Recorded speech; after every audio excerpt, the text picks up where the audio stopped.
Yo, yo, yo, welcome to Hard Path. I am your host, Jacques Slade. We've got Yeezy Day, Yeezy Day, Yeezy Day, and this week's hottest releases. And of course, we have our Hard Pass. LeBron James posted a nearly 6-minute video of himself just getting some lazy shots up on the court. Man's never been more relatable than in that moment, except for the part where that's his court in the backyard of his palatial estate. The lazy shots, though, I felt those bricks, Bron. A reimagined custom of the Air Jordan Fusion has made some sneakerheads question their sanity, like, were they wrong to trash the Fusions, that it was actually a good idea but badly executed? I like thought-provoking pieces like this because even I'm wondering if I misjudged the Fusions, and then I gave it another second and realized that I was right all along, and we should never talk about this topic ever again. Comic-Con went down last weekend and they had a ton of announcements, which we'll get to in a bit, but yo, did you see that adorable GROGU? I want it now. I just need $100,000 from my relatable friend LeBron James. You got me right, bro. If you're any kind of online, you've probably heard of the word Schadenfreude. It's a German word meaning pleasure derived by someone from another person's misfortune. If someone were to ask a sneakerhead to use it in a sentence, they would go, the internet expressed their Schadenfreude when they saw a shamed reseller return $30,000 worth of infrared fours. Ah, verwunderlich. Coco Gauff just debuted her first signature shoe with New Balance called the Coco G1, and I have to say, it looks promising. It fits right into the New Balance house style of vintage look with modern touches, and thankfully, she got to be seen wearing them before Jack Harlow did. Yeah, the goofy factoid that Jack Harlow is the one that debuted the Kawhi 2 on the court will never not be amusing to me. We are years away from the next proper Grand Theft Auto, but a Bloomberg report is saying whenever it does release, the game will take place in a Miami-style setting with Bonnie and Clyde like protagonists, meaning we're back in Vice City with our first female lead character. The report also states that this entry will be a little more culturally sensitive, which I interpret as less oh, the woke left is ruining GTA, and more, yo, this country is so broken that writing a satire about it is less punching up and more kicking the corpse of a dead sex worker you ran over with your car after they already serviced you. Ah, memories. Anyways, good luck to everyone who's going to be so offended that a woman is the lead character in a GTA game that they actually mod her to become a man, thus creating the first trans lead in a GTA game. Mental gymnastics, y'all. Meanwhile, I'll be over here not playing GTA because I haven't cared since San Andreas. I'm still avoiding giant-ass lobsters in Elden Ring. Yes, look, that thing haunts me, man. And finally, congrats to Sue Bird. As many of you know, this is her final WNBA season, and this past week, she played the Phoenix Mercury and her college teammate and longtime BFF, Diana Taurasi, for the last time. As a sign of their appreciation, the Mercury and Taurasi gifted Sue with a custom Air Jordan 1 in Seattle colors. Okay, how soon before we see PJ Tucker with a pair of these and claiming he's had them since like last month sometime? I don't know, but you know what's gonna happen. As we mentioned earlier, Comic-Con went down this last weekend, and co-writer, what the hentai is that lead image? What? Anyways, there were a lot of announcements to get us nerds hyped for the following year, few of which involved actual comic books. I'm kidding, of course. Comic-Con is still a show for comic book fans and people who really like lining up for exclusive Funko Pops like their Salehi Bimberry Crocs, but it's the movies and TV shows that the general public wants to hear about. And I have to say, I think they delivered on that front. Yeah, The Rock is still out here trying to convince us that Black Adam is a big deal, but yo, I'm way more pumped to see Justice Society members like Dr. Fate and Hawkman, characters I actually remember from my childhood. I don't know too much about Dungeons and Dragons, but the trailer they showed off for Honor Among Thieves looks fun in a Guardians of the Galaxy kind of way. And there's the Game of Thrones and Lord of Ring prequel shows to remind me that I have a subscription to HBO Max and to Prime Video. But it's the MCU of it all that we have to break down. We're currently in phase 4 that has had the fandom questioning their life choices, so the announcements and trailers had to deliver. And I think they did. Wakanda Forever looks magical, and I'm sure it'll be emotional considering the circumstances. And She-Hulk has promise, questionable CGI notwithstanding. I mean, I was never in the camp of fans who thought Phase 4 was a dumpster fire. It's mid, but not a dumpster fire. I've read enough comic books in my life to figure out that after the big summer Super Team crossover event, there has to be a reset. It's not always going to be pretty because the creatives are probably just as confused on the roadmap as we are, but we have to give them the space to figure it out. And there are times they nailed it, like how they had a dope consecutive year run of House of M, World War Hulk, and Secret Invasion in the 2000s, and there are times they don't, like all the Infinity Gauntlet adjacent stories after the OG. Look, as long as we never reach Heroes Reborn levels of dumb, and Eternals got really close if we're keeping it real, I think the MCU will get over this slump. My advice for those who are overwhelmed, don't watch the Disney Plus shows. Yeah, the shows are essential, but not so much that you can't catch up with a 5-minute recap on YouTube and whatever explanation they will surely have in the intro of Captain America New World Order as to why Falcon now has the shield. I loved WandaVision, but did I really need to watch every episode to make sense of her actions in Multiverse of Madness?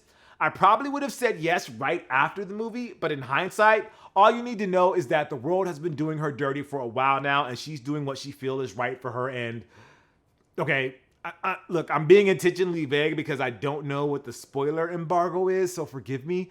The point is, you can watch Ms. Marvel, it's really good, or you can just read a recap before the Marvels drop next year. All right, it's time for the Heat Check, where we bring you everything that's dropping this week. Let's be honest, all everybody wants to talk about is Yeezy Day, so we're going to get to that as soon as we talk about the non-Yeezy releases that are happening this week. We have the Adidas Exhibit B Candace Parker collection on August 1st for $120. We have the women's Nike Dunk Low 85 on August 2nd for $120. The Air Jordan 12 Low 25 years in China on the 4th for $200. The JJ Jound Reebok NPC 2 on August 5th for $150. The Air Jordan 5 Dunk Concord on August 6th for $200. And then the Yeezys of the week is basically everything dropping on Yeezy Day from August 1st and August 2nd. All right, let's break it all down. And now for a heat check on Yeezy Day. But before we do that, let's talk about the socioeconomic ramifications of Kanye painting himself black for Rolling Loud, dumping his collaboration with Balenciaga and Gap in actual dumpsters, and whatever is going on with his ex. Or we could save ourselves a lot of headaches and just talk about the shoes. Yeah, I think we're going to go with the latter because, let's be honest, we don't actually care about any of that other stuff. And then, now, or ever, we care when he drops new music that doesn't require me to buy a $200 toy, signs athletes who could command a signature shoe deal to his sports agency, demands respect for the impact he has had in sneaker culture, drops a new colorway so we can continue our longest running gag, and that's probably about it. So it's new music, sneakers, and sneaker adjacent stuff. His personal life, his fashion escapades, and his political stances can all go kick rocks. If Ye in his every waking moment still moves or inspires you, cool. We're not here to yuck your yum. But if you're watching this show and wondering, how come Jacques doesn't talk about Ye's blank? Well, it's because Jacques, co-writer, and the rest of the crew, we're kinda over it. Okay, now that we've got that out of the way, let's talk Yeezy Day. On the list of sneaker holidays, Yeezy Day is right up there with Air Max Day, Mamba Day, NBA All-Star Weekend, and the day your tax refund check comes in. Now, there's no Air Jordan Day per se, but let's be honest, every day is pretty much Air Jordan Day. It's the Rusev Day of sneakers. This year, Yeezy Day will take place over the course of 24 hours between August 1st and 2nd on the Yeezy Supply website and the Adidas Confirmed app. The drops occur at different times, giving everybody, hopefully, the chance to pick up either a new model, a long-awaited retro, or a restock of a recently released pair. Man, if James Whitner is spending $500,000 on bot protection for 4 minutes, how much is Adidas and Ye dropping on Yeezy Day? Anyways, we're not here to talk about that because, let's be honest, with the sheer number of releases, the bots are going to get through somehow, some way. With over 20 pairs expected to drop, here are our heat check thoughts on what's reported to be on the way. We're going to divide these sneakers into categories of heat checkiness, and if we miss any, I'm going to say blame the Bogs, aka doing our own research. Okay, first up is the Zebra category, dedicated exclusively to the Yeezy 350 V2 Zebra, aka the white-on-white Air Force Ones of the Yeezy brand. Doesn't matter how many times they restock or reissue or retro or whatever you want to define them as, these are the default Yeezy sneakers and they should be readily available anywhere you go, not just on Yeezy Day. Expect them to sell out yet again and hope that nobody ever pays above retail for them ever again. Next are the, oh, we're still trying to make these happen, huh, Yeezys. Meaning they have previously released and didn't really make a dent in the culture. They have their fans to be sure and command some premium in the resale market, but you wouldn't put these in the upper tier of Yeezys. In this category, we've got the 700 V2 Hospital Blue, an appropriately named but unfortunately pigeonholed colorway because Nurse shoes have not so great a reputation. There's the 350 V2 Hyperspace that sounds cool but doesn't inspire me to do the Kessel run in hindsight, along with the Sandtaupe 350 V2. The Core White and Core Red 350 V2s, and finally the 700 V3 Fade Carbon that shows promise but just came out a few months ago, so it's hard to tell which way it's actually going to go in the long run. But how are we feeling about the 700 V3s in general? Let me know down in the comments. Okay, now that we've got those out of the way, these are the I've heard of these Yeezys, and that's pretty self-explanatory, right? With so many Yeezys in so many colorways, these are the handful that are dropping on Yeezy Day that you don't have to work too hard to remember what they actually look like. Example includes the 700 Analog, which is a perfect name for this bland but ultimately versatile colorway, much like the Azil 700 V3. Although I wonder if they will actually do a name change for these like they did for a handful of Yeezys in 2020. Other Yeezys that we could plug in here are the Static 700 V2s, the Vanta 700 V2, the Sesame 350 V2, and the Blue Tint 350 V2. All right, on to the next one, which is, see, now you're just making shit up Yeezys. You might define these as Yeezys that you probably forgot came out. I would define these as practical jokes. I have nothing against these Yeezys though. I just think that there's a non-zero chance that these are fakes or bootlegs that you can buy at a flea market, and somehow they made it onto Yeezy Day as a decoy for the bots and hypebeasts to feast on while real sneakerheads get the real deal. Fingers crossed. Like, come on. Tephra 700 V2s? How many volcanic rocks can Ye base his sneakers on? And Supermoon 500s? Get out of here with that. That's the name of an artist that had a hits in the 80s or 90s, but experienced a revival last year when their song caught fire on TikTok or Stranger Things. That's how I imagine Natalie and Brulia will connect with this generation someday. Look, Torn? That's a banger. And then we have foam runners and slides. Don't know, don't care, mostly just annoyed with the discourse that Ye and his stans perpetuated a few weeks ago, like he's never liberally used other designs on his own work. I'm just gonna skip this. So next. And now for the classics. These are like the 700 Wave Runner, which has re-released a number of times, and back for the first time, Luda, the Turtle Dove 350s. These are the Chicago and black cements of the Yeezy family, aren't they? The Turtle Dove was a legit phenomenon when they first came out that extended way beyond sneakers. And the 700 Wave Runner felt like the second coming. The Zebras might be the most well-known and most worn Yeezy around, but I wouldn't call them influential, not like these two. Instant classics when they first dropped. Must have several years later, no matter how many times that they actually retro or re-release. You know what I'm trying to say. And finally, we have the actual new colorways coming out, and they would be the 700 High Res Blue and the 450 Utility Black. The 450 isn't exactly popping to me other than the Venom jokes I can make, but the High Res Blue is a huge shift from the utilitarian vibes that I remember the 700 having. I could be wrong, but I'm gonna say this widely. I think it could be huge. All right, it's time for this week's Hard Pass, where we take a look at something in the culture that just needs to go. Like, you know what? I'm going to save this first one for next week because I got to see how SummerSlam plays out. Anyways, this week's Hard Pass goes to the recently leaked Nike Kyrie 9, but it's not about the shoe.